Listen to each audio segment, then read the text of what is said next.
दिसतं तसं नसतं. सुमनच्या सुनेने लग्नानंतर अवघ्या 1.5 महिन्यातच दुसरी चूल मांडली. ही बातमी वाऱ्यासारखी संपूर्ण राधेश्याम सोसायटीत पसरली. सुमन, रमेश आणि त्यांचा एकुलता एक मुलगा सुयश गेली 27 वर्ष या राधेश्याम सोसायटीत राहत होते. सुयशच्या जन्माआधीपासून राधेश्याम सोसायटीतील प्रत्येक घर या तिघांनाही चांगलेच ओळखत होते. तिघांचाही स्वभाव अत्यंत शांत, सगळ्यांशी मिळून मिसळून घेणारा. इतक्या वर्षात कधी कोणाशी वाद नाही की कशावरून वाकडं नाही. त्यामुळे सुयशची बायको या घरात खूप सुखात नांदेल. जी मुलगी या घरात सून म्हणून येईल ती खरंच भाग्यवान असेल, अशी चर्चा राधेश्याम सोसायटीतील महिला मंडळात सुरू असे. सुयश आणि रियाच्या लग्नानंतर 1.5 महिना सगळ्यांना तेच वाटत होतं. पण कोणास ठाऊक कुठे माशी शिंकली आणि हसता खेळता घराचे 2 तुकडे झाले. सुयश सॉफ्टवेअर इंजिनियर होता तर रिया एका खासगी कंपनीत मोठ्या हुद्द्यावर होती. नोकरीवाली सून म्हटल्यावर कसं घेणार सासूशी जुळून की सुमनलाच रिया खटकत होती. कामाला जात होती, घरी यायला म्हणे रात्रीचे 9 वाजत. पुन्हा सकाळी 9ला स्वारी कामावर जायला निघे. सगळं आपलं सासूच्या जीवावर चालत असेल. सुमन तरी काय करणार, आयुष्यभर कष्ट केले, आता सून आल्यावरही तेच करावं लागतंय म्हटल्यावर सुनेला वेगळीच चूल मांडायला लावली. बघ आता तुझं तू हो की नाही, अशा एक ना अनेक चर्चा राधेश्याम सोसायटीत रोज रंगू लागल्या. सुमनची खास जिवलग सखी अलका, तिच्या कानावर ही बातमी आली. तसं तिने आपल्या मैत्रिणीला फोन केला, खरं खोटं काय ते जाणून घ्यायला. सोसायटीत सुरू असणारी चर्चा तिच्या कानावरही आलीच होती. हॅलो सुमन, कशी आहेस ग? अलका, मी मस्त मजेत. काय म्हणतेस? तूच बरेच दिवस बाहेर दिसली नाहीस. आहेस कुठे तू? सुमन, मी कुठे जाते तेव्हा? अगं गुडघेदुखी धरली आहे, त्यामुळे सध्या घरातून बाहेर पडणं काही होत नाही. त्यामुळे तुझी खबर बातही घेता आली नाही. एवढं सगळं घडलं आणि तू एका शब्दानेही मला काही बोलली नाहीस. मैत्रिणी ना ग आपण? अलका, अगं हो मैत्रीण आहोत आपण. पण मी तुझ्यापासून काय लपवलं मला काही समजत नाही आहे.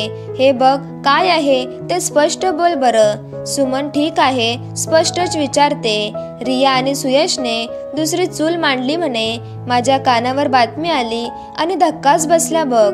तुझ्यासारखी सासू मिळायला भाग्य लागतं आणि तुझी सून अशी कशी घर सोडून जाऊ शकते? चेहऱ्यावरून तर फार भोळी गरीब वाटत होती बघ. पण एखाद्याच्या मनात काय सुरू असेल आपल्याला नाही सांगता येत ना. तिचं जाऊ दे, ती कितीही झालं तरी परकी. पण सुयशला नको समजायला. म्हातारपणात आपल्या आई वडिलांचा आधार व्हायचं की त्यांना असं वाऱ्यावर सोडून द्यायचं? तुझं चुकलंच बघ. तूच सुनेला आधी लाडावून ठेवलीस, पाहिलेस त्याचे परिणाम काय झाले. अलका, बाप रे, अगं किती बोलशील. दम लागला असेल तर पाणी घे, शांत हो. आधी इतका वेळ दाबून ठेवलेलं हसू सुमन काकूंच्या तोंडातून बाहेर पडलं. तसं अलकाला आश्चर्य वाटलं. अगं मी एवढ्या गंभीर विषयावर बोलत आहे आणि तू हसतेस काय? अलका, अगं हसू नको तर काय करू? मला सांग, तुला हे सांगितलं कोणी? माझ्या लेकाने आणि सुनेने दुसरा संसार थाटला ते. सुमन, सांगायला काय पाहिजे? अख्ख्या सोसायटीत चर्चा सुरू आहे. मला ही आजच समजलं. तुझ्या शेजारी राहणाऱ्या त्या शारदा वहिनी त्या आल्या होत्या आज घरी. त्यांनीच मला सगळं सांगितलं. तू तर काय मला परकच करून टाकलंस. अलका, अच्छा असं आहे होय. बरं अलका, मी काय म्हणते, या रविवारी माझ्या घरी भेटूयात का? असंच आपलं छोटंसं गेट टुगेदर ठेवायचं म्हणते. सोसायटीतल्या सगळ्या महिला मंडळाला आमंत्रण देते आणि हो, तूही अगदी ना विसरता यायचं बरं. एवढं बोलून सुमन आणि अलकाने एकमेकींचा निरोप घेतला. रविवारसाठी सुमनने खास बेत आखला होता.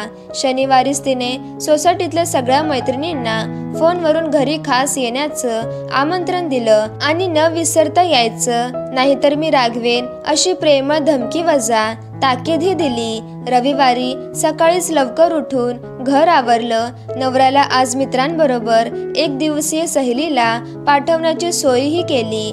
आज सुमनला घरात फक्त ती आणि तिच्या मैत्रिणी व्यतिरिक्त कोणीच नको होतं. म्हणून नवऱ्यासाठी सहलीची योजनाही तिनेच आखली होती. घर आवरून मैत्रिणींसाठी चहा नाश्त्याची सगळी सोय करून ती हॉलमध्ये निवांत टीव्ही पाहत बसली. ठरलेल्या वेळेवर सगळ्या मैत्रिणी हजर झाल्या.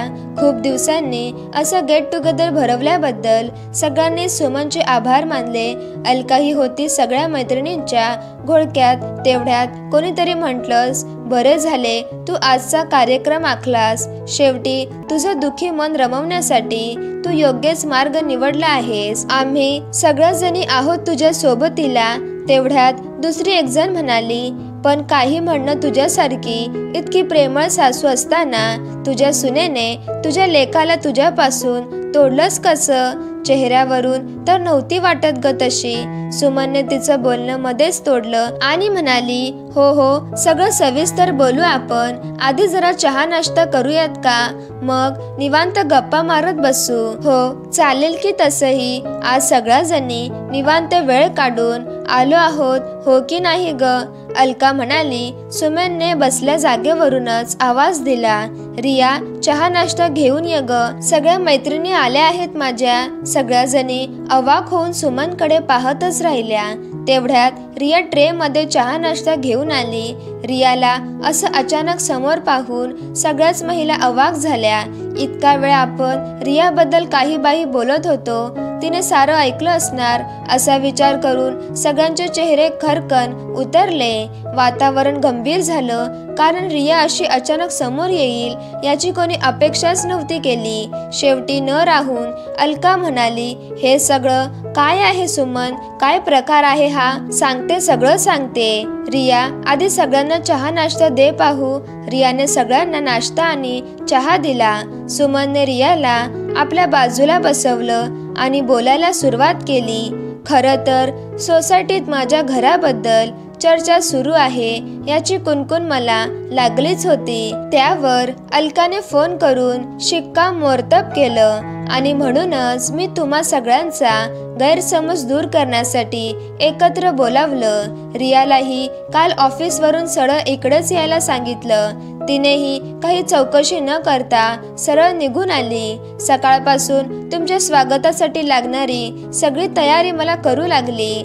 तुमच्या येण्याचं प्रयोजन मी तिला आधी सांगितलं होतं. त्यामुळे मगाशी तुम्ही जी काही चर्चा केली त्याचं ना तिला वाईट वाटलं ना मला. तुम्हा सगळ्यांचाच खूप मोठा गैरसमज झाला आहे. रिया आणि सुयशने दुसरं घर घेतलं ते आम्हा दोघांच्या आग्रहाखातर. रियाने आम्हाला आमच्या मुलापासून मुळीच दूर केलं नाही. त्या दोघांचीही हे घर सोडून जाण्याची इच्छा नव्हती, पण मीच हट्ट केला आणि घर घ्यायला लावले. काय तूच या दोघांना घराबाहेर काढलंस? वेडी झालीस का सुमन? म्हातारपणाचा आधार असं कोणी दूर लोटतं का? अलका म्हणाली, बरोबर आहे तुझं. रिया आणि सुयश आमच्या म्हातारपणाचे आधार आहेत, पण सध्या मी आणि सुयशचे बाबा अगदी धडधाकड आहोत. स्वतःची कामे स्वतः करू शकतो. जेव्हा आम्हाला सुयश आणि रियाची गरज असेल तेव्हाच हक्काने त्यांच्याकडे जाऊ. पण सध्या त्या दोघांना त्यांची स्पेस देणं आम्हाला जास्त महत्त्वाचं वाटलं. दोघेही सकाळी बाहेर पडतात ते रात्री उशिरा घरी येतात. दिवसभर फोन काय बोलणे होत असेल तेवढेच. घरी आल्यावरही रिया मला घरातल्या कामात मदत करते. तिला झेपेल तशी सकाळीही कामं आटोपूनच ऑफिस गाठते. रविवारचं एक दिवस काय तो मिळतो दोघांना, पण तोही आपण आठवडाभर काही काम करत नाही, सासूलाच करावी लागतात. या विचाराने बिचारीचं मन स्वतःलाच खातं आणि रविवारी सगळ्या घराची जबाबदारी ती स्वतःवर घेते. मला काही काम करू देत नाही. इथून ऑफिसही दूर आहे. जाता येता दोघेही जमून जातात. सुयश एकटा होता तेव्हा ठीक होतं, पण आता त्याच्यावर रियाची जबाबदारी आहे. सून म्हणून जरी ती या घरात आली असली तरी आम्ही तिला आपली लेक मानली आहे. मग लेकीच्या सुखाचा विचार नको का करायला? आणि काही अडचण आलीस तर एका हाकेला धावून येतील अशी आहे माझी सून आणि मुलगा. सुमनचं बोलणं ऐकून सगळ्यांनाच धक्का बसला, पण तो आनंदाचा धक्का होता. रियाचे डोळे भरून आले. सुमनच्या खांद्यावर डोके टेकून तिने आपल्या अश्रूंना मोकळी वाट करून दिली. नेहमीच दिसतं तसं नसतं, त्या पलीकडेही एक विश्व असतं. लेखिका शीतल थोंबरे। तर मित्रांनो, जर तुम्हाला गोष्ट आवडली असेल तर गोष्टीला लाईक करा आणि चॅनलला सबस्क्राईब करा।